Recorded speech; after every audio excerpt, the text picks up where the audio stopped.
We got the secret Afton killer by Game Theory. Let's check it out. FNAF's main villain has been keeping a secret from us since the beginning, and none of us caught it. Now, Scott has released Into the Pit for a third time to try and get us to realize that while we were all looking at Afton and the Mimic, there was another lurking in the shadows that explains everything.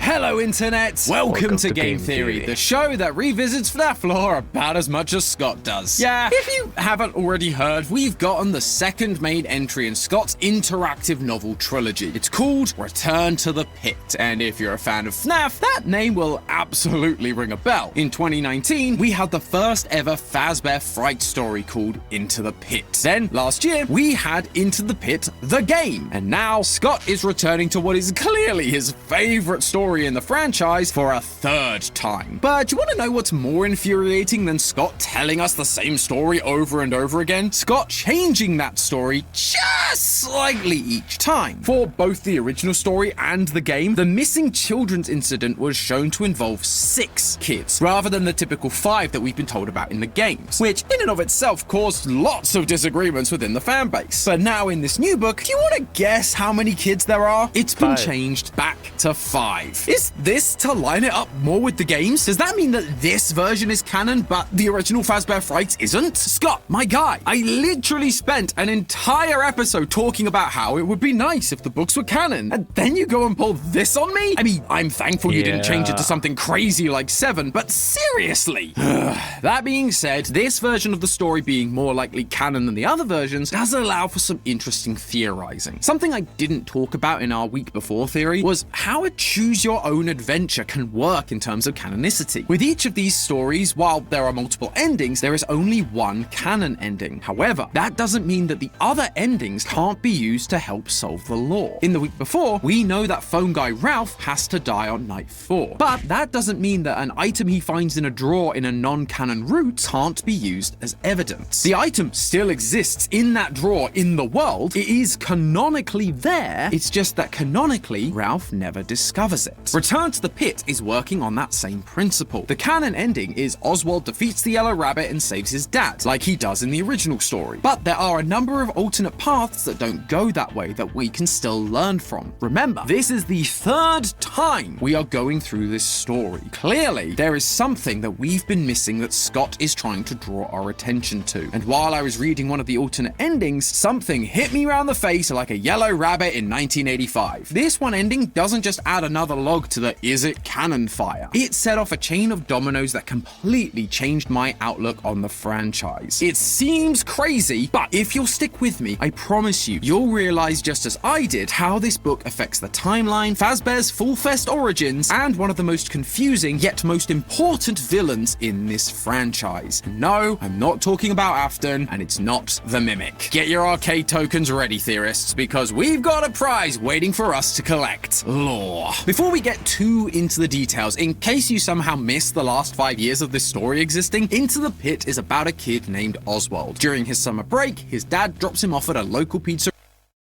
Now, before we get very in depth with the FNAF lore, what was I about to say? Like, Into the Pit specifically, I think there's several endings, 7 or 8, if I'm not mistaken, of just this one game. I haven't read the books. I've listened to his explanations of the books, all the books, and that's how I've kept up to date with all the FNAF lore concerning the books. The games, obviously, I've seen myself. Yeah, that's really interesting. Pizzeria called Jeff's Pizza. While there, he discovers a ball pit that has strange powers. It can take him back in time to 1985. Back then, it wasn't Jeff's Pizza, but Freddy Fazbear's Pizza. There, he finds a golden rabbit mascot that lures him into a back room and reveals to him a lineup of dead children. Oswald runs to the ball pit to escape and finds his dad on the other side, but the yellow rabbit follows him, pulling his dad into the pit and taking his place in Oswald's life, driving him home, sitting at his dining table, and sleeping in his... Now, in Security Breach, this is something that was, how do I say it?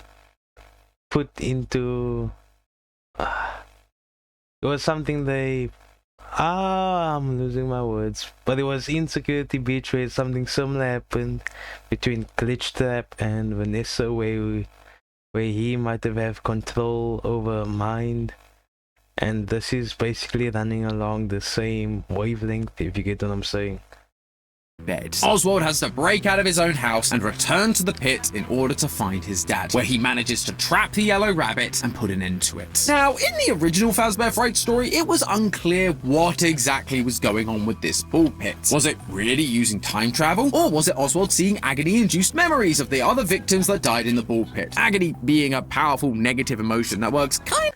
And I don't think this is even the very first time traveling ball pit introduced into the FNAF series. Bit like Remnant, but not really. Listen, don't worry about it. It's really not that important, because in this new telling of the story, as well as the game from last year, we're being shown that this ball pit is using physical time travel. In the game, Oswald is able to take objects from the future into the past and vice versa. And in Return to the Pit, Oswald meets a grown-up Chip, one of the kids he met in 1985, and Chip remembers him. So these retellings do seem to be showing us that it really is a time-traveling ball pit. And if that's the case, then there are a few other details that really begin to matter. Suddenly, anything Oswald witnesses in 1985 are real things present in 1985, even if they aren't the canonical route. And with that in mind, one of the alternative paths becomes very interesting. In 1985, Oswald has the option to leave Freddy's. Once he steps outside, he hears a voice calling for help. If we follow the voice, Oswald is led to a basement around the back of Freddy's. He makes his way down the stairs and is swiftly bonked over the head by the yellow rabbit. As he lies on the floor in a pool of his own blood, beginning to lose consciousness, he hears the voice laughing at him. Now, you may be wondering why this particular ending stood out to me. Yeah, it's a bit creepy, but it's just another nowhere path that leads to Oswald's demise. What's the big deal? Well, the big deal comes from when you read the description of the character this mysterious voice is coming from. Quote, "About 5 steps away, sitting in the shadow, you see a doll that resembles a little girl. She has red hair in pigtails and is wearing a red dress that matches her hair. Her face, legs, and arms are bone white, and she has a blood red nose and crimson circles on her cheeks. Her entire appearance is unnerving." Immediately, I knew I needed to identify this character. My first thought was Eleanor from other Fazbear Fright stories like To Be Beautiful. After all, Return to the Pit is a retelling of a Fright story. She is described as looking like a doll with a clown-like face and red pigtails. This felt like an obvious match, but then when I went back and took a closer look at Eleanor's description, the more that connection felt less and less strong. Yes, she's got a clown-like face, but her cheeks are actually pink, not red, and her body is silver, not white. There's also how her body is described. Quote, "Its body was sleek and silver with a long neck, a tiny waist, and a rounded bust and hips. Its legs and arms were long, slender, and elegant." Yes, she is described as being doll-like, but that doll is more reflective of an adult woman with a rounded bust and hips and longer limbs. But the doll in Return to the Pit is described as looking like a little girl, as in not a fully grown woman. So Eleanor wasn't really fitting the bill. Going on that logic, it must have still been there in the other endings, only they didn't find it. So is that putting Circus Baby into that time period of 1985? Because that's what I'm thinking right now. Because the circus style animatronics. This is so confusing for FNAF lore. Oh. Damn. Let's just continue. For me. But while I scratched my head over this, there was one other detail that pointed me in the right direction. Quote again, "You hear the sound of laughter beside you, high-pitched giggling. You turn your head and look at the doll. She sits there, perfectly still, but the laughter gets louder and louder." As we've discussed, it feels like this book is trying to align itself with the game canon. So, a red nose, red cheeks, red hair, a red dress, and a creepy childlike laugh can only match one character. Plush Baby. Now, if you're like me, you're probably sitting there thinking, what the heck is Plush Baby doing here? Her inclusion felt so intrusive, like an annoying ad that keeps asking for your data on every website you visit, or like Santi as he follows me around the office. Fortunately, today's sponsor NordVPN. Yeah, I saw that coming. Is this... nope. Nope. Nord has a 30-day money-back guarantee, so it's a win-win for everybody, even Santi. Oh. Well, if you want to take your online security seriously, protect your data, and explore .com/long time. Plush Baby was first introduced. I've actually been asked to NordVPN for sponsoring this episode. Now, let's figure out what Plush Baby is doing here. The truth is, I've actually been asking this question for a long time. Plush Baby was first introduced back in FNAF VR Help Wanted as a simple plushy version of Circus Baby, even using the same lines as her, just higher pitched. Her level was, let's say, challenging. Oh, God! But from a lore perspective, this was a VR game made by Fazbear Entertainment to fix their reputation while also promoting merchandise. So, a plush version of Baby that people could then love or hate that they could then take home with them makes a lot of sense. What didn't make a lot of sense is the fact she kept reappearing in games that didn't have that lore purpose. In Help Wanted 2, we're essentially a technician fixing all the attractions, but there Plush Baby is, making her way towards us to jump scare us. In Security Breach Ruin, Cassie can find a secret room inside Bonnie Bowl that, when you take off the Vanny mask, reveals a room full of plush babies all laughing like they do, only to disappear when you turn your back. And you can also collect AR versions of the plushie, with Cassie's only comment being, what is she doing here? Not only has Scott been including her in all the Steel Wool era FNAF games, but he is specifically calling out that her presence is weird. And now she's being shoved into Return to the Pit during 1985. What is Scott trying to tell us with this? Oh, that's a lot to take in. Because if the books are canon and Into the Pit the game is also canon, that would probably push back Five Nights at Freddy's 5. Why can't I remember? Why am I doing a blank? With Circus Baby and the crew down in the bunker, that would push that time period to the 80s. Blue eyes on the plushie. It has to be when William Afton lost his daughter. Or before. Is it before? Is it green or blue eyes? Why can't I remember? My brain is fried. This character. Well, take a look at Plush Baby's design compared to the character she's based on, Circus Baby. What difference do you notice? Besides the fact that one is a doll and one is a 7-foot monster clown. The eyes. Plush Baby's eyes are blue, while Circus Baby's eyes are green. Though longtime fans of the franchise will remember that this isn't a design error from Scott. I was literally just talking about that. Because I haven't played the Circus Baby FNAF in a long time, so my memory is like foggy, but I remember the eyes were significant on Baby. Circus Baby's eyes were originally blue, up until she scooped Afton's daughter Elizabeth and got Circus Baby's Pizza World shut down before it even opened. Okay, so the eyes were originally blue.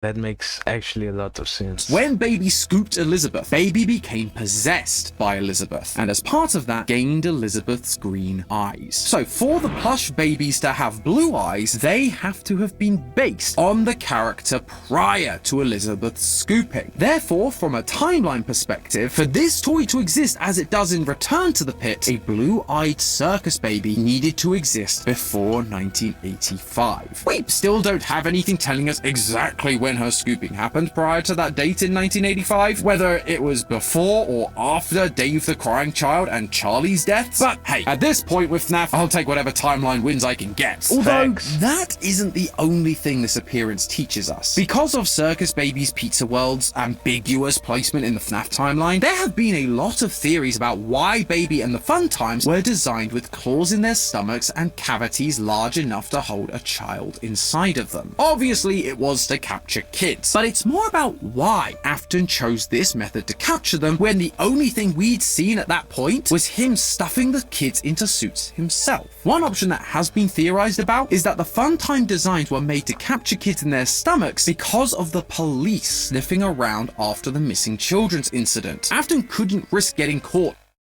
You see, with this, it literally pushes everything back in the timeline. Like blue eyes on the plushie or Baby before 1985. Then after that, it would be the Crying Child, early 90s or mid 90s.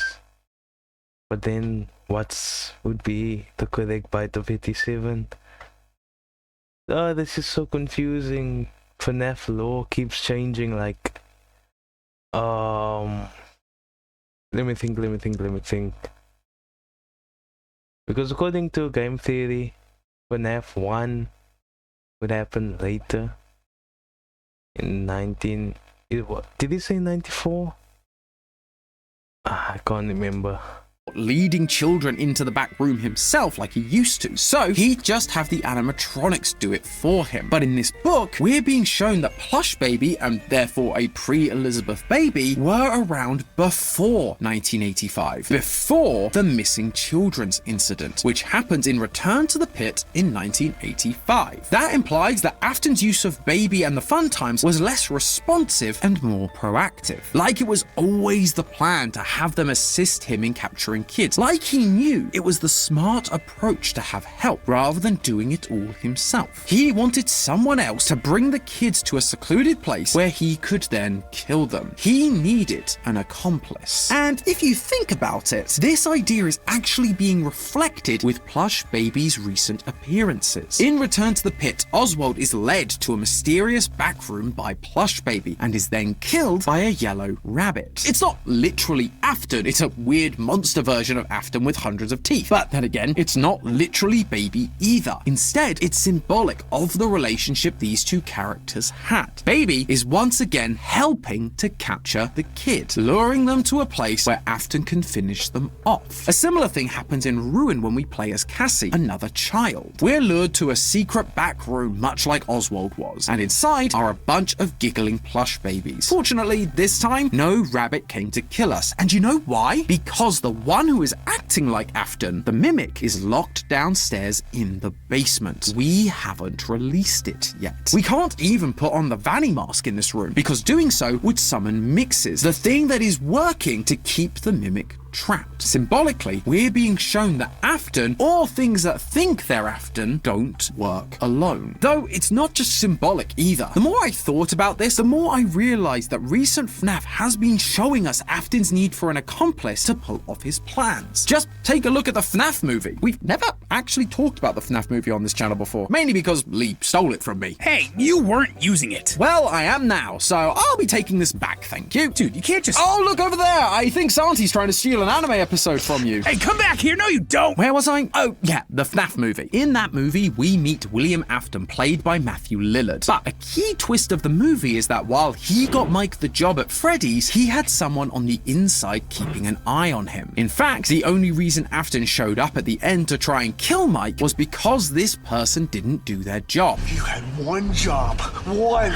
Keep him in the dark and kill him if he got too close. That's 2 jobs. His own daughter, Vanessa, in the movie universe, is Afton's accomplice. Just like how Baby, an animatronic that would be possessed by Afton's daughter and represent her going forward, was his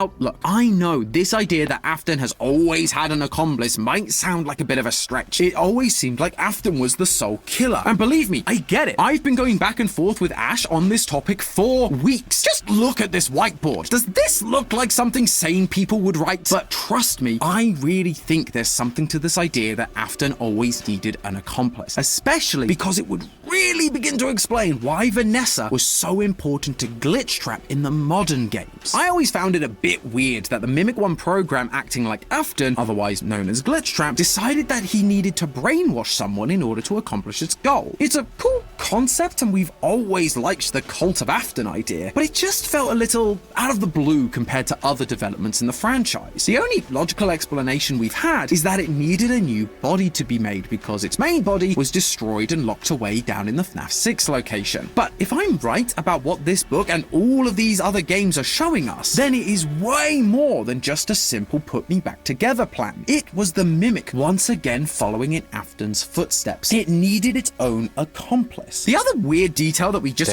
couldn't quite answer was why did Vanessa look like a grown-up Elizabeth? Blonde hair and green eyes. Unlike in the movie, she didn't appear to actually be Afton's daughter. The timelines didn't match up. But if the Mimic was copying everything Afton did, from killing kids in the back room during VIP to literally wearing the bunny costume Afton used to wear, then it couldn't have just anyone be its accomplice. It needed to find one that matched Afton's previous accomplice, Circus Baby, i.e. Elizabeth. And here's the thing, for once, I don't think this is just another one of those clarifying details that we've talked about in previous episodes. When Scott clarifies small details, they tend to be very obvious and direct, but this relies much more on us connecting the dots and using symbolism. So much so that he's been shoving it in our faces for the past 5 years, and we're only just starting to realize what it means. That, dear theorists, tells me that while this modern era of FNAF has moved on physically from the days of Afton and Henry, there's still much more for us to learn about them and how they operated. And I believe it's going to affect where this franchise is going. And ironically, I think that ties together really nicely with the thing we've been theorizing about for a long time, Fall Fest. Fazbear's carnival origins from the 70s that we'll hopefully be getting to see more of in the new game, Secret of the Mimic. This is where a bunch of our previous theories all come together. In my very first FNAF theory, I briefly mentioned how Circus Baby has always been the oddball in terms of design aesthetic compared to all the other characters, but a circus like Fall Fest would allow her design to feel much more at home, especially now that we have designs like Jackie. In my Secret of the Mimic theory, I also theorized that Fall Fest, specifically of 1979, would be where we'd get to see one of Afton's earliest kills, maybe even his first. This was because of a quote used by Steel Wool's design director when the trailer for the game dropped, a line from Shakespeare's Julius Caesar that comes from a scene between Mark Antony and Brutus, where Brutus had killed Caesar, but Antony couldn't accuse him publicly. I believe this was reflecting Afton and Henry, with Afton being Brutus, Henry being Antony, and an innocent child filling the role of Caesar, because Caesar loved Brutus just like the kids loved Afton's yellow rabbit. I believed that much like Antony, Henry was unable to accuse Afton publicly despite knowing about it because it would lead to the downfall of his business. So by combining these two theories, as well as what we've talked about today between Afton and Baby, we get a much clearer picture of what we can expect to learn about from Secret of the Mimic. Not only are we likely to learn about one of Afton's earliest kills, but we're going to see the true introduction of his accomplice that he's been using since the beginning, Baby. Someone that will distract parents and help Afton lure kids into a secret area and kill them. If I'm right, this would further explain why after the death of his son, his first instinct was to go back to Baby for his new venture. It was a return to form, back to the partner he could trust after his previous partner Henry betrayed him by making an animatronic that killed his son. The only thing I'm not really sure about, and the thing I'm most excited to see, is who this accomplice actually was. As I've mentioned in previous theories, Fall Fest wasn't the era of animatronics, but costumes. So this Baby accomplice won't be the bundle of wires we know today. It will be a costume worn by a human performer. Was it just another person playing the baby clown role as part of the circus that Afton trusted? Or was it Afton's actual baby, Elizabeth? A little girl dressed as a clown helping her dad at his circus job by playing with other kids, making her more of a an unknowing accomplice, like Vanessa is the reluctant follower for the Mimic. I think thematically it works really nicely and it explains the whole baby name, but we just have no idea how old Elizabeth is at any point in the story. So it's hard to say for sure that she'd have even been alive during 1979. Maybe that's another point of clarification that Scott will add for us in Secret of the Mimic. Or, you know, he'll just do another retcon and then gaslight us into thinking it was there the whole time. I'll admit there's also the chance that this is where Jackie / the Mimic comes into play, with their clown design being the premise for Baby later on. They were initially the accomplice learning from Afton, but later became the master, turning Vanessa into their own accomplice. But what do you guys think? I know that this one feels like a big swing, so I'd really love to hear what you think right now over on GT Live. Ash and I are going to be talking about FNAF until we physically can't anymore, so there's plenty of time to hop on by and give us your thoughts, whether it's extra evidence to support the theory or if you found my sanity in the lost and found. Either way, friends, remember, it's all just a theory. A game theory. Thanks for watching. Oh, that was heavy. That was a lot to take in all at once.